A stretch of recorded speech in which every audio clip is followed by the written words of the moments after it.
Deixa eu ver como estamos no Facebook, né, para ver se já está uma transmissão ao vivo. E aí a gente começa.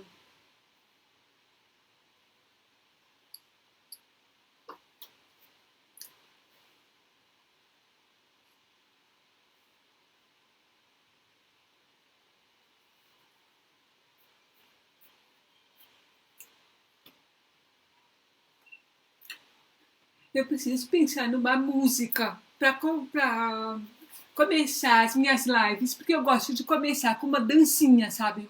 Mas não tem música. E o povo deve estar pensando. O povo deve estar Eu pensando, eu vi. sou louca, porque eu fico dançando e não tem nada. Mas já tem gente assistindo, então vamos.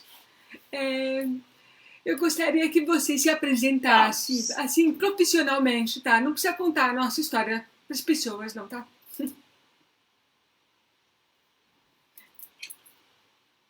Tá.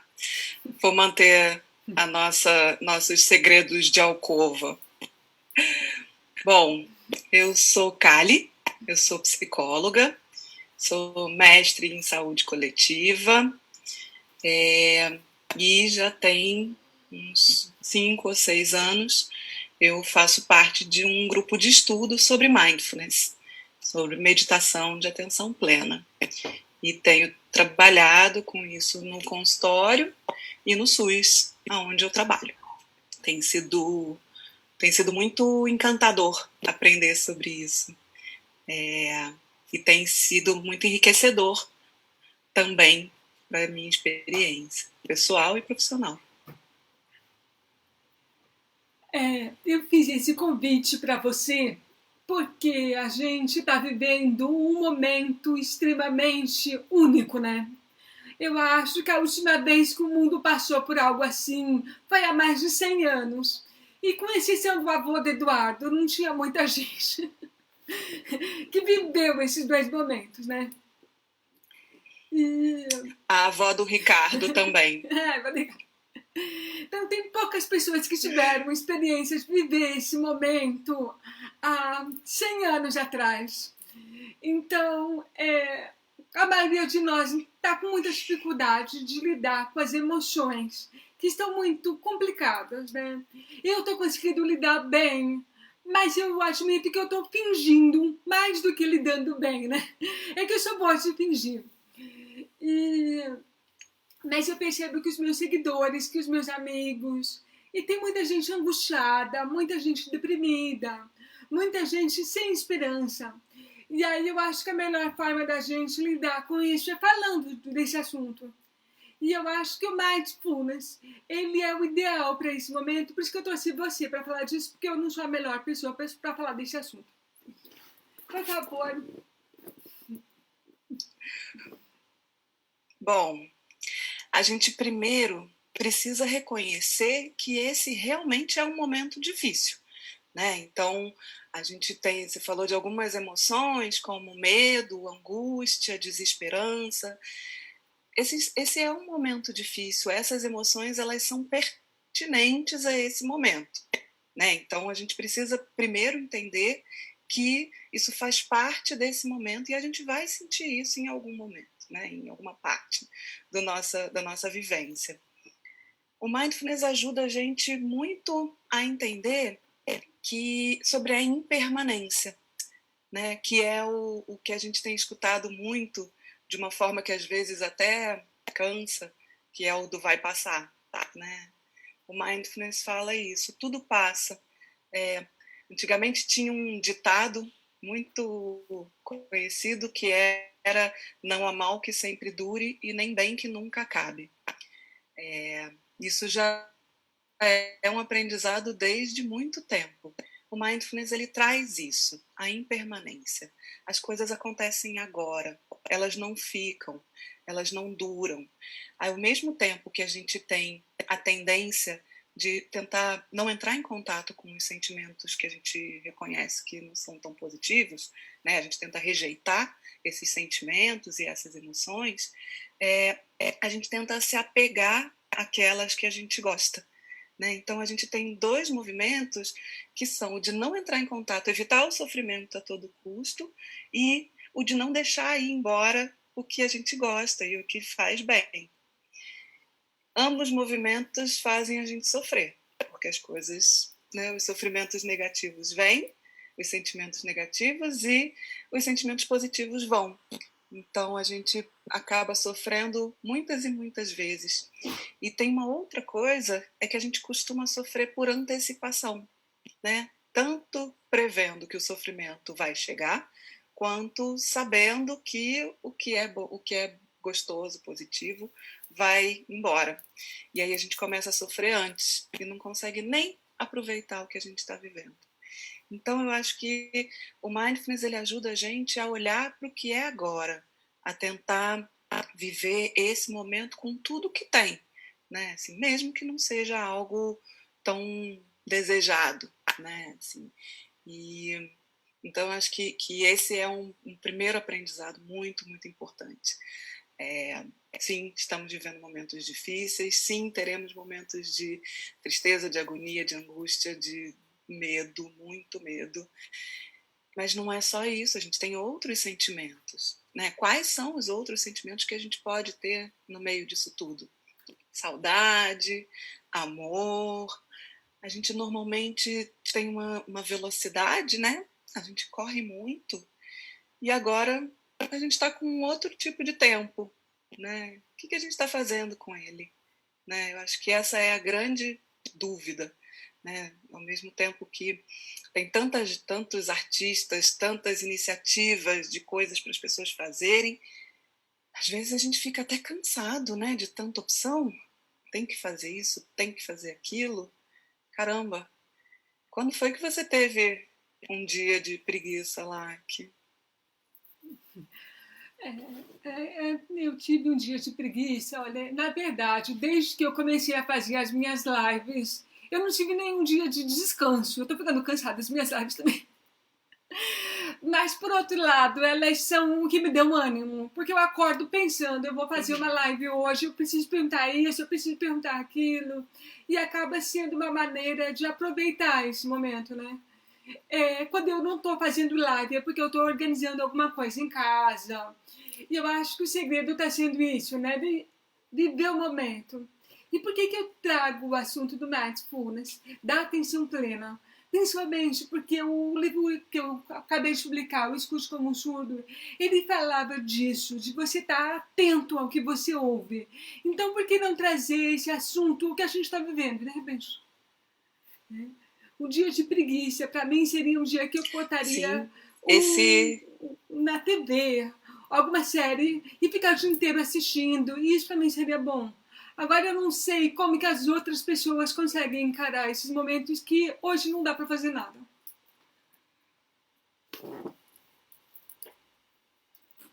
eu te perdi. Desculpa, acho que a minha internet ficou instável e eu perdi a sua pergunta. Eu, na verdade, não perguntei nada, eu só comentei Ah, como será que as outras pessoas estão lidando com esse momento, né? Porque, cara, como você tem pacientes, como que os seus pacientes estão lidando com esse momento, sabe? Então, a gente, eu vou falar mais de maneira geral do que eu tenho visto, né? Tem uma pessoa aqui que quer falar oi para você, só um minutinho. Quero falar oi pra essa pessoa. Oiê!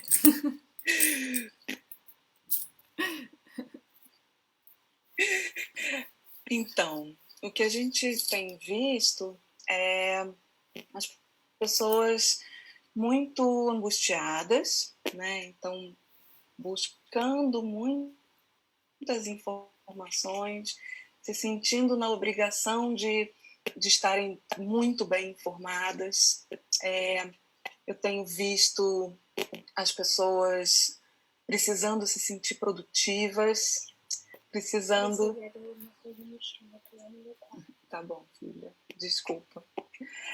Precisando se sentir produtivas, precisando se sentir dentro da normalidade, ou tendo que lidar com o tédio de uma maneira que antes elas já não conseguiam lidar, né? Então eu acho que o que o distanciamento social tem feito é colocar as pessoas de frente de um espelho constante, né? Com as coisas que as pessoas muitas vezes evitavam de entrar em contato, né? Então, as pessoas olhando para as suas sombras, para os seus medos, para as suas dificuldades, e isso tem sido realmente desafiador. Então eu vejo, mas acima de tudo, eu vejo muito uma busca pela normalidade, sabe? Assim, aquela pergunta de quando isso vai passar, quando as coisas vão voltar ao normal.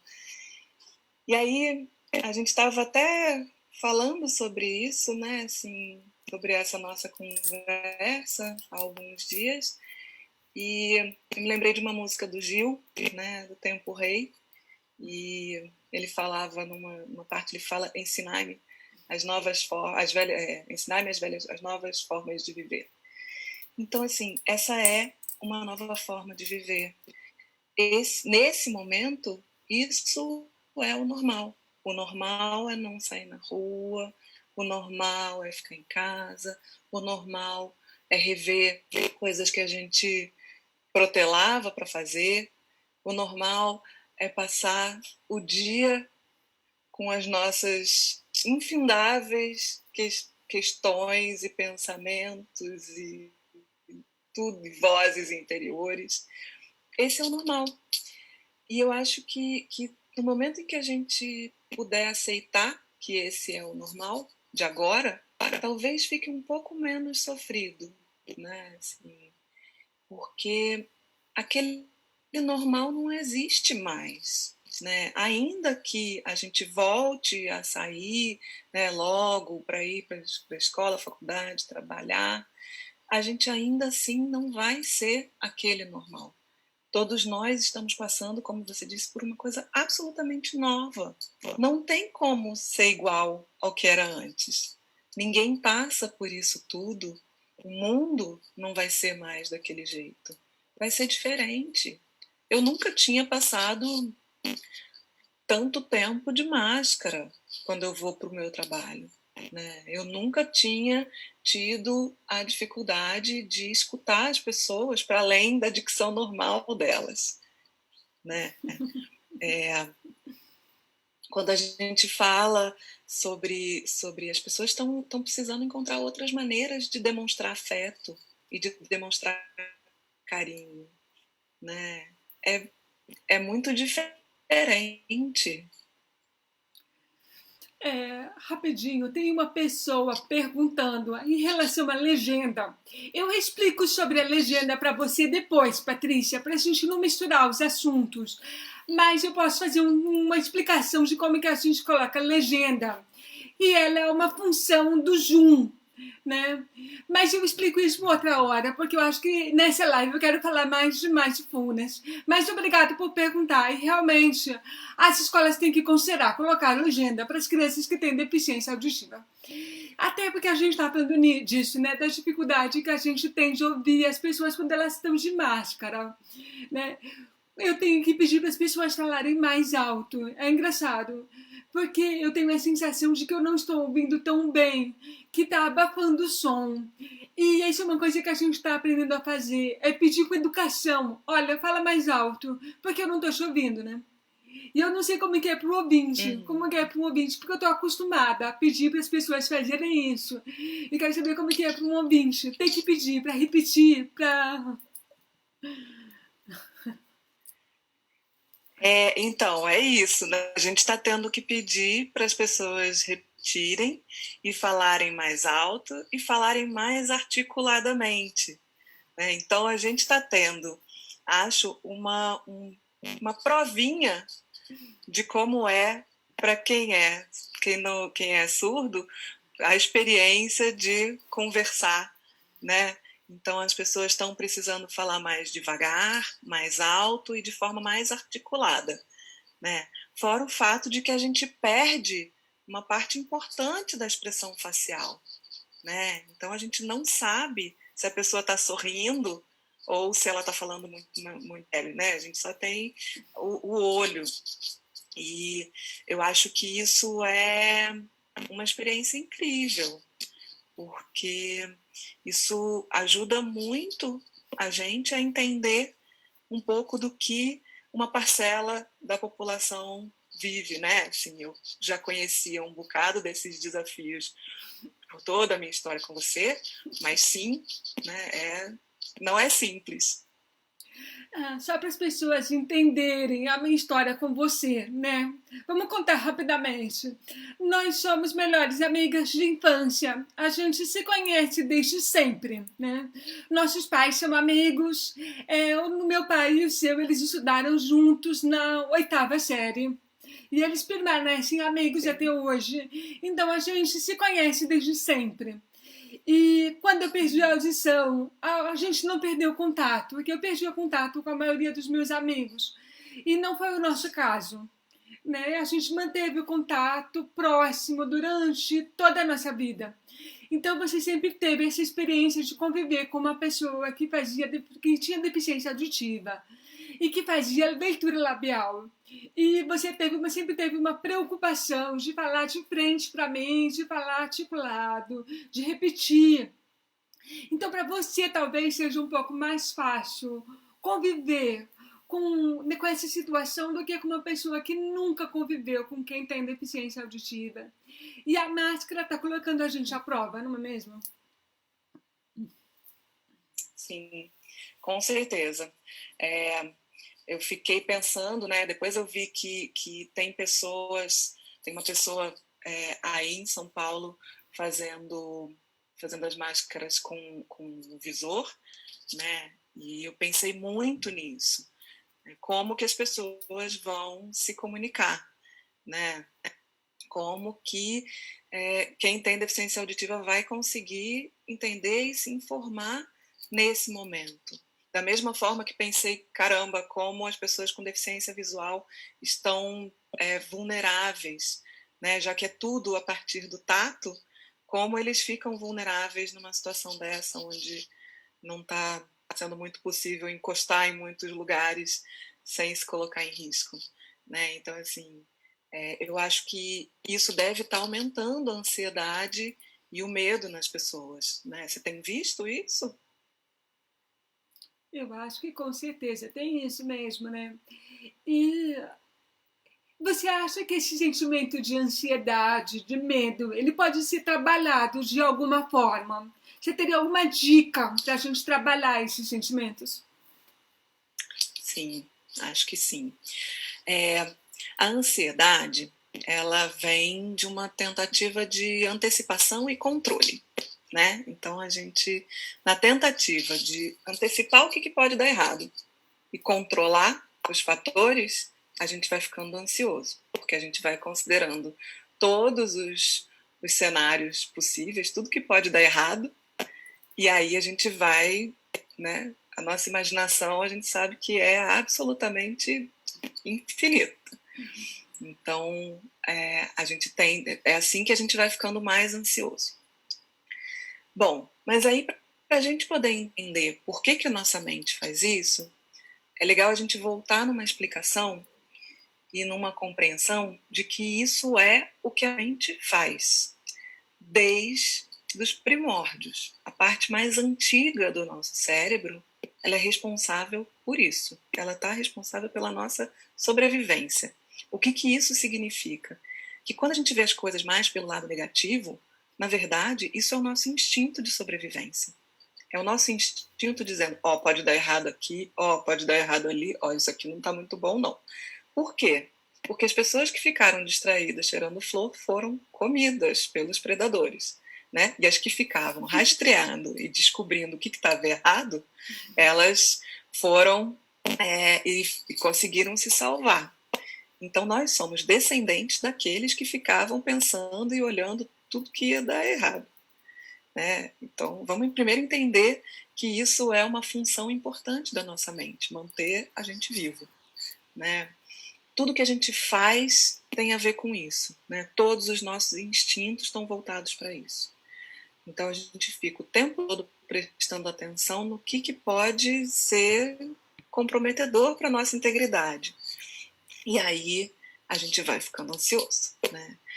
Antes, a gente tinha essas informações no ambiente. Então, se aparecesse um predador, se tivesse um barulho na selva ou no caminho, a gente tomava uma medida de precaução.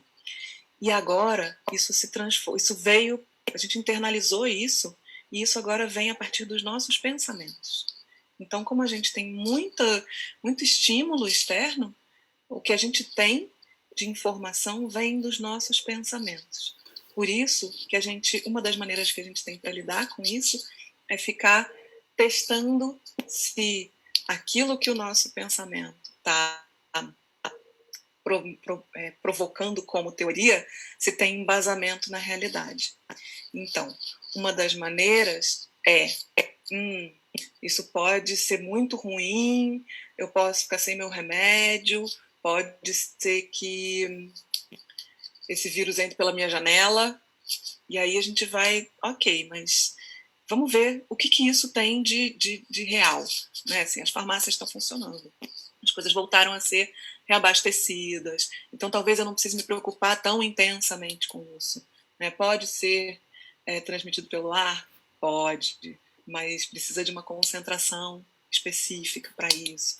Então, se a gente puder ir testando as nossas teorias, né, aos pouquinhos, talvez a gente consiga ficar menos ansioso. Uma outra coisa é a gente tentar não dar muita vazão para esses nossos pensamentos. Né? A gente tentar deixar os nossos pensamentos mais quietinhos, do tipo, como se a gente estivesse vendo os pensamentos passando, tipo nuvem no céu. Né? Então a gente pensa um negócio e fala assim, ok, da mesma forma que ele veio, ele vai embora. Eu agora estou ocupada, vou arrumar a minha gaveta, nesse momento eu estou vendo minha série, e não deixar a mente ser capturada por esses pensamentos de medo. Né? Acho que essas são algumas possibilidades. Eu acho, Lucky, que às vezes a gente fica também com um pouco culpado de não estar preocupado, sabe? É um momento tão difícil, tem pessoas passando por situações tão difíceis que parece que não é justo se a gente não estiver muito preocupado e se a gente não estiver sofrendo. Mas tá tudo bem, a gente pode ter dias leves, a gente pode não estar informado sobre tudo que acontece ao nosso redor no mundo, a gente pode... Eu não queria usar a palavra alienar, porque eu acho que não é uma alienação. Eu acho que isso pode ser uma escolha. Né? Eu vou me afastar de determinadas informações porque elas estão sendo excessivas. Eu vou me aproximar das músicas que eu gosto. Eu vou me aproximar dos sentimentos que me dão conforto, que me dão carinho. Quase como se a gente se desse um aconchego. Né? Então, assim, é possível também que a gente encontre leveza no meio disso tudo. A gente precisa, acima de tudo, se permitir. Eu sei que muita gente está fazendo bolo. Disseram que os brasileiros nunca fizeram tanto bolo quanto nessa quarentena. Você acha que essa coisa de querer comer uma coisa gostosa, de querer comer mais do que o normal, está ligado também àquele aconchego que a gente esteja procurando? Com certeza. Acho que, bom, primeiro a gente tem uma questão da comida com afeto, né? Desde que a gente é bebezinho, né? As nossas figuras de cuidado, elas ficam felizes se a gente come, né? É importante para a nossa sobrevivência e como um cuidado a gente coma. Quando alguém quer agradar a gente, faz o quê? Nossa comida preferida, né? Compra o nosso doce favorito. Então, sim, acho que tem a questão da comida ter uma função muito ligada ao afeto. E acho que a coisa de fazer o bolo tem, primeiro, essa coisa meio de distrair, né? Assim, você tem alguma coisa que tá categorizada para fazer. dizer que tem uma receita, você se concentra na receita, você se concentra no ponto daquilo. Então tem um pouco de terapia ocupacional aí. Em algumas situações, dependendo do bolo, da massa, do que quer que seja, você ainda bota a mão na massa para fazer, né? Então tem ainda uma outra coisa do toque mais sensorial, que também é muito prazerosa. Mas acho que é isso, né? Assim, tem a ver com essa sensação. Eu não sei se as pessoas também têm isso, mas muitas vezes cheiro de bolo é cheiro de casa de vó, né? Então, talvez ainda tenha essa aproximação com essa sensação de conforto e segurança. Acho que tem sim. E a gente podia falar um pouquinho sobre a prática de mindfulness para as pessoas, né? Porque eu acho que muita gente não conhece. Você podia explicar para a gente o que se tratam e como que a gente pode começar em casa? Algumas dicas para a gente começar.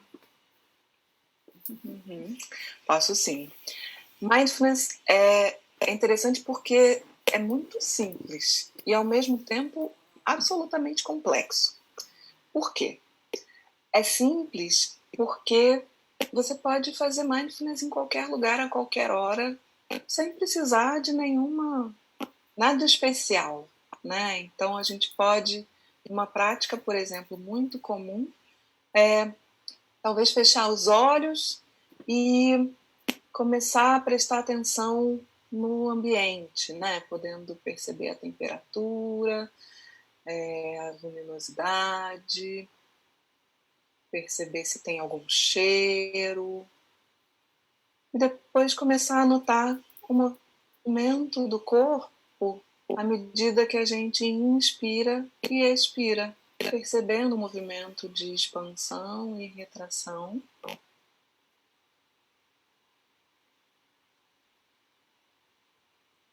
Apenas observando como a respiração acontece naturalmente. Não é necessário mudar nada. O corpo sabe respirar.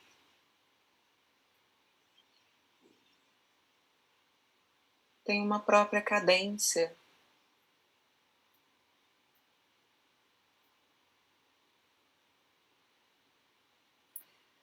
Tem uma Não coisa tem um meio jeito complicada certo. nisso. Para quem tem deficiência auditiva, ele pode ser um pouco mais difícil. É esse momento que a gente fecha os olhos e que a gente não está ouvindo.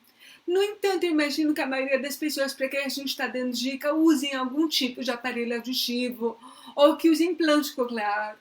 E aí eu dou a dica de que mesmo que elas não estejam entendendo o som de ao redor, elas ainda podem prestar atenção nesse som que elas estão recebendo para poder se concentrar um pouco mais. Sim, e a gente sugere os olhos fechados exclusivamente para que a pessoa possa se conectar melhor. Mas não é necessário que fechar os olhos. As pessoas podem fazer de olhos abertos, focar em um ponto. Inclusive, a gente sabe que para quem tem deficiência auditiva, fechar os olhos pode ser muito desafiador. Né? Então, assim, a gente pode manter os olhos abertos, não tem problema. A gente só foca num ponto para tentar evitar de dispersar.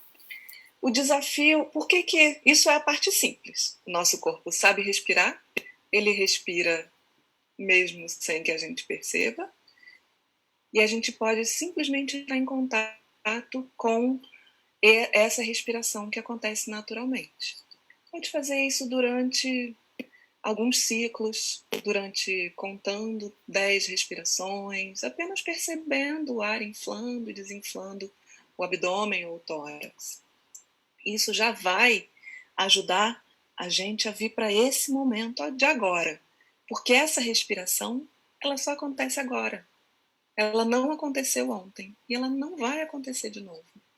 Essa respiração é só agora. Então essa é uma parte mais simples do mindfulness. Qual é a parte mais complexa? A mente nunca para de pensar. Então, para quem acha que meditar é ficar com a mente em branco, sinto informar. Isso não acontece. O que a gente pode fazer é lidar com os nossos pensamentos de uma outra maneira. Dessa forma. Enquanto estamos meditando, os pensamentos que forem surgindo, eles vão tendo autorização para passar, como se eles fossem nuvens.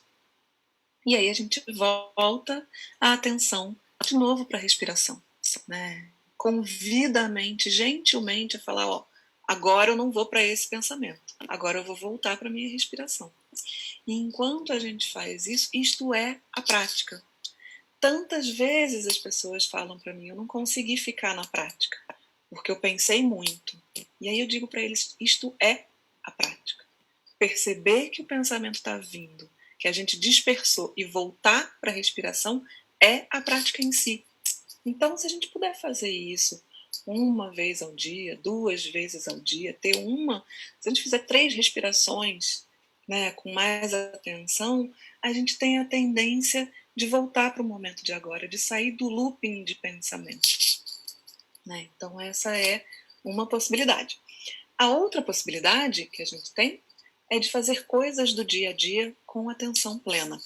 Ou seja, quantas vezes a gente escova os dentes prestando atenção no que a gente está fazendo?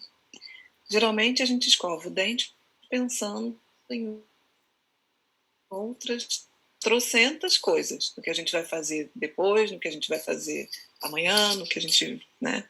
Então a gente precisa. E se a gente passasse a prestar atenção em todas as sensações de escovar os dentes? Inclusive a sensação com a água, né, na hora de bochechar, inclusive a sensação do fio dental. Essa é uma mudança. No banho, a gente geralmente toma banho pensando o que a gente vai vestir. Tome banho pensando em como está sendo o toque da água na pele, o cheiro do sabonete, né? A sensação de se ensaboar. Como é cada uma dessas sensações? Comer com atenção é a mesma coisa. A gente come olhando televisão, vendo celular, né? Assim, qual é a textura do que você está comendo? Qual é a temperatura do que você está comendo? Isso tende a desacelerar um pouco aqueles pensamentos que ficam deixando a gente doidinho. Teve uma pessoa, que foi a Claire, que ela perguntou se é normal a pessoa ficar agitada quando ela está de olhos fechados. É normal. É normal. Em parte porque aquilo que a gente estava falando, né? Quando a gente tira um sentido, muitas vezes pode vir essa sensação de alerta, de você não está com todas as informações, você não está com o controle da situação. E aí os pensamentos podem ficar muito mais acelerados. Então, nesse sentido, se não for confortável para a pessoa ficar de olhos fechados, ela pode ficar de olhos abertos. Eu acho que não tem problema, até que em algum momento ela se acostume e se sinta mais confortável e mais segura. Esse não é um momento em que a gente precisa colocar à prova as nossas resistências ou os nossos medos. A gente pode ser carinhoso com eles. Bom, você deu uma dica de como que a gente pode praticar a atenção plena para ajudar nesse momento, porque realmente não está sendo um momento fácil. Mas eu acho que também tem outras dicas que você poderia dar para a gente em relação a gente lidar com as emoções afloradas. Porque, por exemplo, uma coisa que eu tenho feito muito é buscar uma válvula de escape. No caso, eu precisei me reinventar profissionalmente e fazer a live. Eu acredito que não seja todo mundo que esteja nesse momento de reinvenção, mas esse tipo de dicas poderiam ser úteis. Você, como psicóloga, poderia dar algumas dicas para a gente? Então, tudo que a gente construiu a nossa vida inteira como mecanismo e estratégia para lidar com o estresse e para lidar com os sentimentos desafiadores, a maior parte não está disponível agora. Né? A gente tinha um trabalho, a gente tinha outras atividades, a gente tinha amigos, a gente tinha reuniões de família, que agora não estão podendo acontecer daquele jeito. A gente tinha abraço, a gente tinha almoçar e jantar fora, um passeio no parque. Todas essas estratégias estão em suspenso. Então, a gente fica meio perdida, né? A gente fica meio tentando lidar com algo que é muito novo, usando estratégias que a gente já tinha. Isso não vai funcionar. Então, uma coisa que a gente precisa saber é que, sim, a gente vai sentir determinados sentimentos e a gente precisa saber reconhecê-los e acolhê-los, né? Então, ok, hoje eu estou cansada, ou hoje eu estou com medo, hoje eu estou sofrendo, hoje eu estou em luto, né? Se a gente puder reconhecer os sentimentos, a gente talvez consiga desenvolver estratégias para lidar, porque vamos pensar, se a gente tem uma criança, né, e essa criança está com medo, a gente tem um jeito de fazer ela ficar mais segura. Se essa criança está em luto, a gente tem uma outra maneira de abordar esse sentimento. É assim com a gente também. Depende do sentimento que a gente está vivendo. Então, a primeira coisa é reconhecer que esse sentimento está aqui, identificar qual é esse sentimento. A segunda coisa é aceitar que ele está aqui. A terceira é descobrir uma boa estratégia para acolher esse sentimento e lidar com ele. Então, falar é importante. Eventualmente, as pessoas podem querer ler, podem querer encontrar uma expressão artística que contemple o que ela está sentindo num filme, numa música, numa leitura, numa conversa, numa dança, por que não? Né? Eventualmente ela pode querer ficar quietinha na cama ou no sofá, encolhidinha, abraçada com uma almofada. Possibilidade. Ou fazer um bolo, né? Quem sabe? Mas às vezes a gente tem muita dificuldade de lidar, por exemplo, com o não saber o que fazer, né? Então, assim, eu tô aqui, eu tô em casa, eu não sei o que mais eu posso fazer para ajudar isso a passar logo. Eu não sei o que eu posso fazer para me reinventar profissionalmente, né? E aí talvez conversar com os amigos, conversar com as pessoas, seja, sim, uma estratégia possível. Acho que às vezes as pessoas escrevem, né? Na época que as pessoas tinham uma época que os adultos faziam diários também, né? Então às vezes expressar o que a gente sente a partir de uma escrita, a partir de alguma coisa, pode ajudar bastante, né? Ajuda a gente a organizar os pensamentos, a organizar os sentimentos. Então, Tudo eu bem? acho que no Facebook deu uma travada, né? Eu acho que a gente travou um pouquinho no Facebook. Mas a gente vê se de repente se reconecta e a gente consegue continuar. Não travou, que bom. Teve uma pessoa que comentou que muita gente tem chorado muito nesse momento, né? Eu acho que chorar também é uma válvula de escape. Eu não sei se eu estou errada de falar isso. Não, chorar é super importante, né? A gente acha que adulto não pode chorar e não pode chorar nem na frente das crianças. Pode chorar na frente das crianças. É importante que as crianças saibam que a gente também tem medo, que a gente também está se sentindo esgotado, né? Assim, se a gente puder chorar e contar para elas por que a gente está triste, que a gente está com medo, talvez elas passem a ter uma outra ideia e não se achem tão fracas. Aí a gente entra numa outra questão que é o julgamento. A gente se julga muito, né? A gente julga as outras pessoas, mas a gente se julga muito.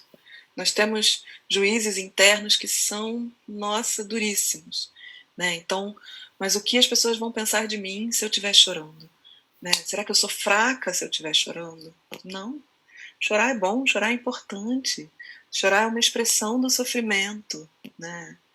Eventualmente, suar também é bom, né? Então, às vezes a gente está se sentindo meio para baixo, meio de alguma forma que não está muito legal, e algumas pessoas fazem uma atividade física e se sentem melhor. A gente libera endorfinas, né? A gente precisa se aceitar como vulnerável e como frágil no momento em que a gente estiver frágil. Tá tudo bem, né? Todo mundo tá meio frágil mesmo, tá tudo certo. Acho que o humor pode ajudar. E eu vou dizer uma coisa para vocês que eu descobri recentemente. Eu sempre achei, sempre que eu via as pessoas que trabalhavam... Fala, desculpa. Teve uma pessoa, que foi a Fernanda, que ela comentou que muitas mães se preocupam de estar bem para os filhos não perceberem que o momento é tão difícil, né? Como você tem filhos, você pode falar um pouco sobre isso? Sim. A gente, na vida, é isso que a gente faz. A gente tenta ser a fortaleza dos nossos filhos.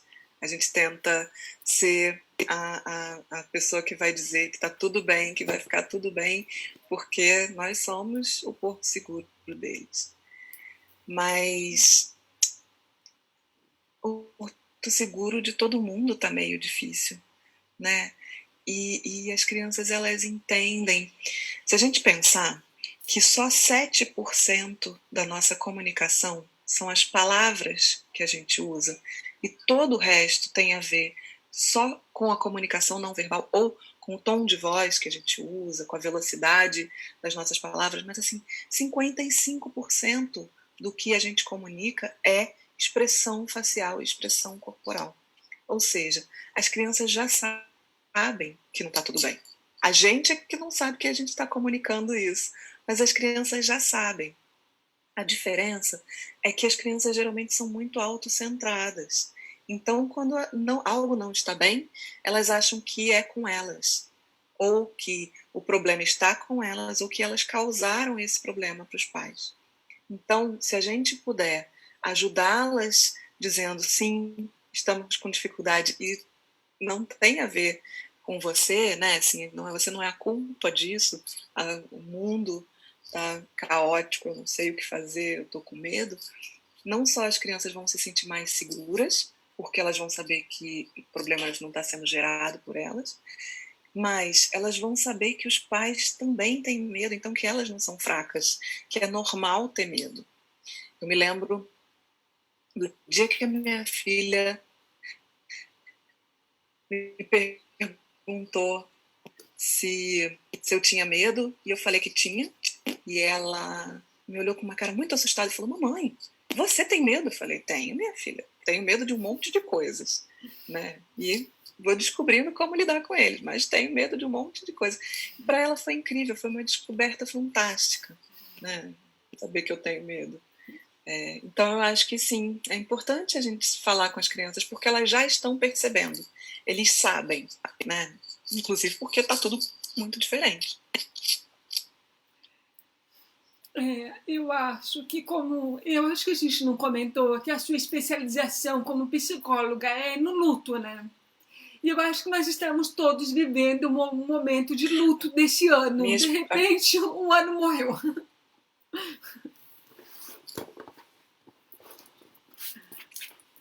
Sim. A minha especialização é em psicologia médica, né, que tem a ver com a psicologia da saúde, mas eu estudo luto há muitos anos. Sim, estamos vivendo muitos lutos ao mesmo tempo, né? Estamos vivendo lutos pelos nossos planejamentos, né? Sabemos bem disso, né? A gente se planeja para fazer algo e que não acontece. Nós temos luto pela nossa saúde, que a gente imaginava, pela nossa sensação de saúde e segurança. A gente tem luto por diversos lugares sociais, né? Pela nossa sensação de que a gente tinha uma função no mundo e de repente agora tem um monte de coisa diferente. A gente eventualmente tem luto pelas pessoas que estão de fato adoecendo e morrendo, né? Então nós temos muitos lutos. O mundo não é mais como a gente conhecia. Nos estudos de luto tem um conceito que é muito interessante, que chama mundo presumido. O mundo presumido é um mundo como a gente conhece. É um mundo que é constante pra gente. A gente, né, segunda-feira, acorda, vai trabalhar, tem tais e tais e tais atividades, depois vai pra academia, depois... Toda segunda-feira é assim. Não, não é mais. O nosso mundo presumido, né, Dia das Mães, a gente encontra e vai fazer isso. Não sabemos, né? Páscoa geralmente acontece desse jeito. Esse ano não foi assim. Então, o nosso mundo presumido está em risco. O nosso mundo presumido, a gente não faz mais ideia do que vai ser. Isso é muito assustador. Isso é muito desesperador, né? Então, assim, a sensação, muito do que as pessoas estão vivendo, a desesperança, o medo, o sofrimento, eventualmente alguns momentos mais catárticos, essas são características do luto. As pessoas estão vivendo lutos constantemente. Né? Sim, o luto pelo ano que ia ser melhor do que o de 2019, né? E nossa senhora, que medo, né? Então, assim, realmente, não sei, mas aqui no Rio a gente teve água podre, né? Já começou o ano com a água difícil, a água da SEDAI, a gente depois teve chuva, agora uma pandemia, a gente não sei o que vai acontecer nos próximos meses, né? A gente está já, assim, preparado para as 7 pragas do Egito. É. 2020 está sendo um desafio para todo mundo. A gente não pode dizer que é o ano mais fácil de todos, mas eu acho que a maioria de nós vai sair dessa fase transformado, para o bem ou para o mal, mas vai sair transformado. É difícil a gente sair disso ileso, né? Mas se a gente se dispor Com a aprender, a certeza. nos reinventar, pode ser muito bom, apesar de tudo. Acho que sim. E acho que um dos grandes aprendizados é a gente poder escolher, saber que a gente tem como escolher quais são os pensamentos e os sentimentos que a gente vai alimentar. Então, se a gente tem o tempo todo, né, sentimentos positivos e negativos, pensamentos positivos e negativos. Se a gente decidir alimentar e dar força para os sentimentos positivos, para os pensamentos positivos, isso vai ser muito protetor para a gente. A gente vai conseguir se sentir muito mais forte, né? Então, assim, o medo ele pode dar lugar ao amor, né? Ao quanto a gente ama essas pessoas, ao quanto a gente ama pegar sol, ao quanto a gente ama tomar sorvete de sabores inimagináveis, né? O quanto a gente ama viajar. Então, assim, o que é que a gente vai fazer com esses pensamentos? A gente vai alimentar esses pensamentos mais difíceis? Ou será que a gente vai acolhê-los, mas falar, ok, quem vai ganhar a fatia maior da minha atenção vai ser esse pensamento e esse sentimento, né? Porque isso é uma escolha minha. E a gente tem essa escolha. Às vezes, uma outra coisa que o Mindfulness ajuda a gente muito é a gente saber que a gente tem escolha. A gente se sente muitas vezes à mercê dos nossos pensamentos, mas a gente tem como decidir sim. A gente tem como escolher e falar, não, você não vai ter a minha atenção, o que vai ter a minha atenção é outra coisa. Não quero conversar com você agora, desespero. Não está na sua vez de falar, fica quietinho.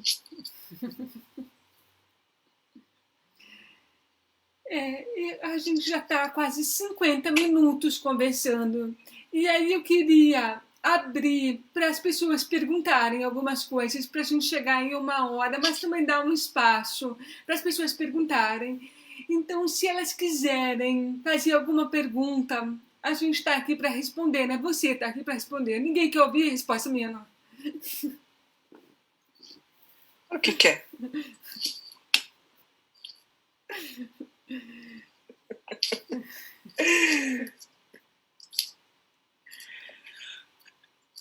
Sabe o que tem acontecido? Muito. As pessoas têm sonhado muito. Tá uma loucura.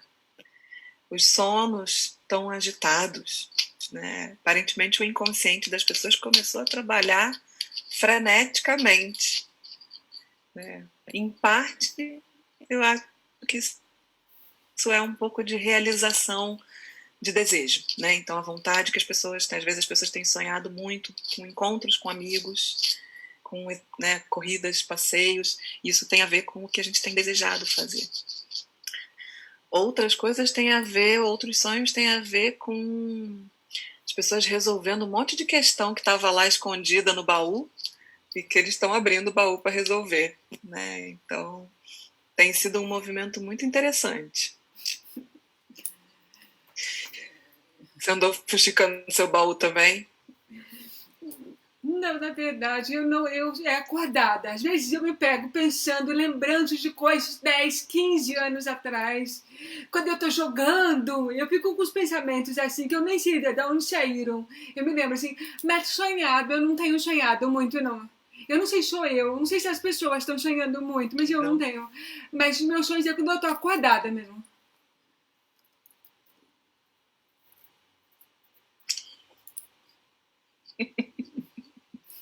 Sempre tão diferente. Eu sempre fui esquisita, você sabe, né? Sempre muito única. A Val está fazendo uma pergunta bem interessante. Ela falou se tem muito caso de gente que está trocando o dia pela noite. Tem. Tem sim. Em parte porque as pessoas são meio que adestradas pela sociedade de que o dia é para trabalhar e a noite é para dormir. Isso, obviamente, tem uma questão biológica, mas tem uma questão social também, né? De muito das pessoas terem que... Se a pessoa dorme muito de manhã, ela é considerada mais preguiçosa, né? Tem um julgamento. Então, quando está permitido, muitas vezes a pessoa que já é mais notívaga acaba se aproveitando disso. Mas tem o fato de que, como as coisas não estão muito normais mesmo, isso às vezes é uma reação, uma maneira reativa das pessoas não ficarem tão afetadas com isso. Então, já que eu estou mudando esse hábito e não estou percebendo que eu não estou podendo fazer aquilo que eu costumava fazer nesses horários, sabe? Então, é uma maneira do organismo se proteger um pouco também, da mente se proteger um pouco também desse estranhamento do período. Né? Isso acontece sim, está acontecendo bastante. Teve uma pessoa que comentou que ela chega a ter 3 sonhos por noite. É comum uma pessoa sonhar tanto que ela tem 2, 3, 4 sonhos por noite, né? Sim, é comum. Isso é sinal de que essa pessoa está entrando em sono profundo. Ó, muito bom. Então, assim, sim, é comum. A gente sonha bastante mesmo. Geralmente a gente não lembra, mas sonha assim, é comum. Tá tudo bem. Pode continuar sonhando, tendo 3, 4, 5 sonhos por noite. Tá tudo bem. Você tá em sono profundo, tá ótimo. Ai, gente, eu acho que a gente, por hoje, a gente vai ficar por aqui, né? Porque a gente falou bastante e eu tenho certeza que você deve ter muita coisa para fazer. Se as pessoas quiserem manter contato com você, você está aceitando novos amigos no Facebook? Aceito, aceito sim. Então, se vocês quiserem o contato dela, é Kali Alves. Depois eu passo para vocês o link do perfil dela, se vocês quiserem. Ela é uma pessoa, assim, super aberta a conversar, quando ela tem tempo, né? Porque ela é uma pessoa ocupada também. E outra coisa importante é que ela tem muito conhecimento em relação à deficiência auditiva, pela convivência comigo há 500 anos. Então, se vocês não precisam se sentir envergonhados de falar com ela, né? Eu tenho deficiência auditiva, ela não vai entender se eu não consigo fazer mindfulness com o olho fechado, porque... E não se preocupem com isso, uma pessoa super acessível. E a Alzia comentou que ela sonhou que ela estava fazendo aula de tênis. Eu acho que é importante a gente falar disso, da gente pensar que os sonhos também são maneiras de falar pra gente coisas que a gente tem vontade de fazer e nem sabe.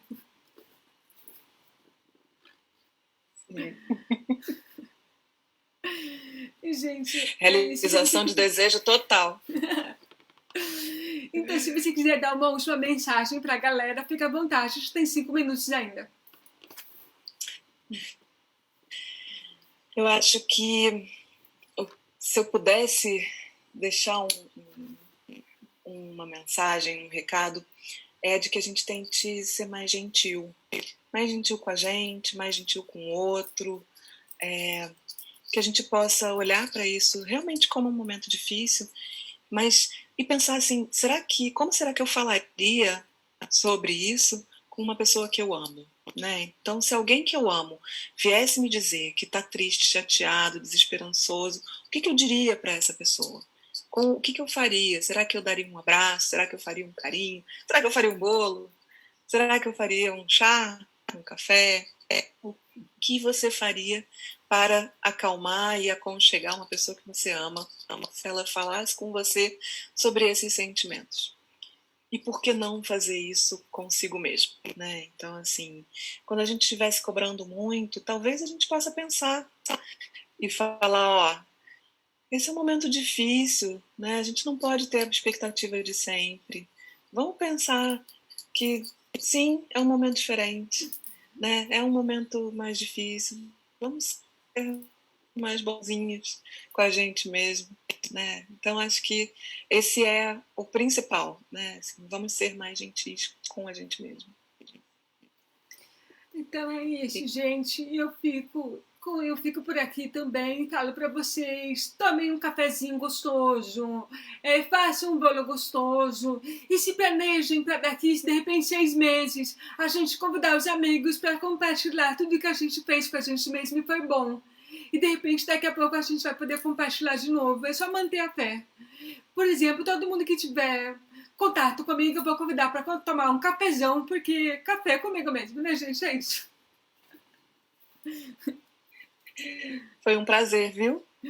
Gente, muito obrigada, Cacá. Foi muito bom conversar com você e ouvir. Eu vi que o pessoal gostou muito pelas dicas que você deu, principalmente em relação a ser sincera com as crianças, né? Tem muitas mães na dúvida. Legal. E tem, né? E eu te agradeço pela disponibilidade, pelo carinho e por nos ensinar tanto com palavras tão fáceis da gente ouvir. E é isso, gente. Beijinhos sonoros.